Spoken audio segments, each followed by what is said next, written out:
Hello and welcome to a Times special presentation for Thirukkural with the Times, where we explore real-world lessons from the classic Tamil text Thirukkural with motivational speaker, author and diversity champion Bharathi Baskar as she explores the masterpiece.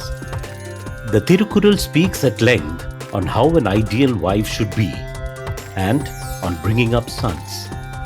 But what about the duties of a husband and how girls should be brought up? Was Valluvar a misogynist, or was he a victim of the times he lived in?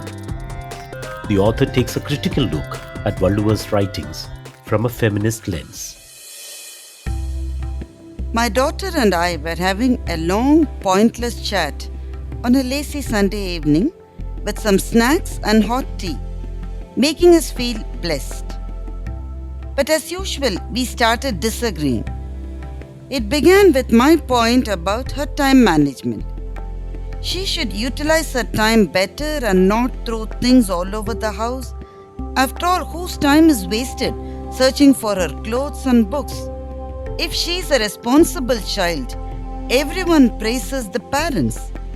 Didn't Valluvar mention that the best retribution a grateful child could give their parents is to make them feel blessed to have such an offspring? At that moment, she said with a twinkle in her eyes, "Amma, Valluvar never wrote about daughters. His advice was only for sons. So, it's not me." She left the room satisfied with her apparent victory. I fumbled and pondered whether daughters are mentioned in the Kural. No, not at all. One couplet talks about a mother who's happy to hear that her son is a genius.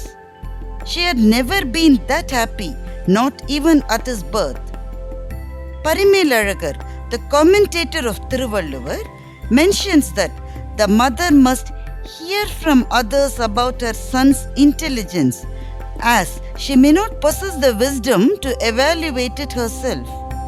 And of course, the intelligent child referenced here is a son, not a daughter.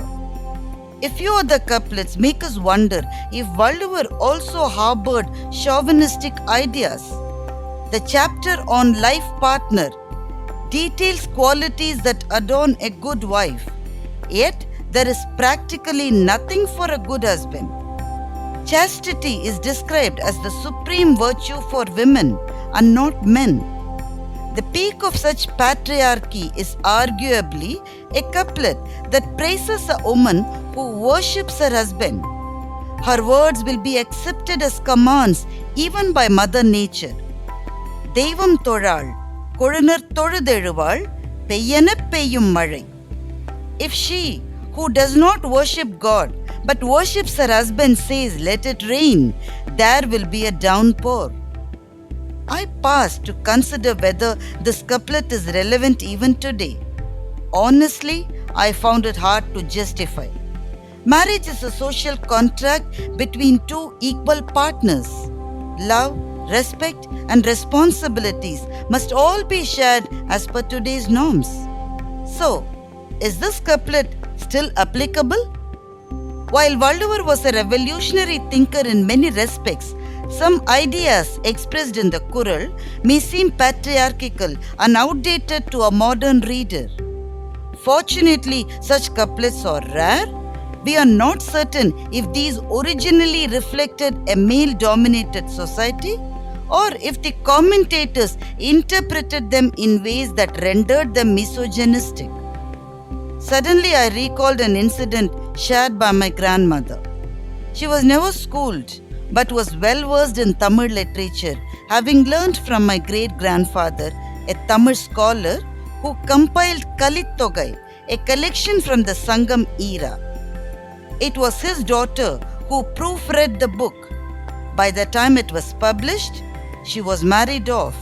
In the preface, my great-grandfather thanked his son-in-law for proofreading. "Why, Party?" I asked my grandmother. "You did the work. It was not your husband." With a characteristic smile, she explained that in those days it was customary to attribute credits to husbands, even if wives have done the work. women were seldom mentioned in books. If this was the social order a century ago, it must have been even worse during Valluvar's era.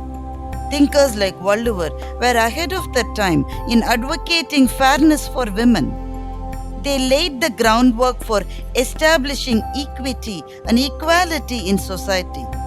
Thus, judging them by today's standards of women's emancipation may not do justice to their contributions. While some couplets may seem antiquated, the deep-rooted values represented by Kural make it relevant. Yes, we may not agree with the stereotypes, but as modern thinkers, we have the right to embellish meanings to suit our current social conditions.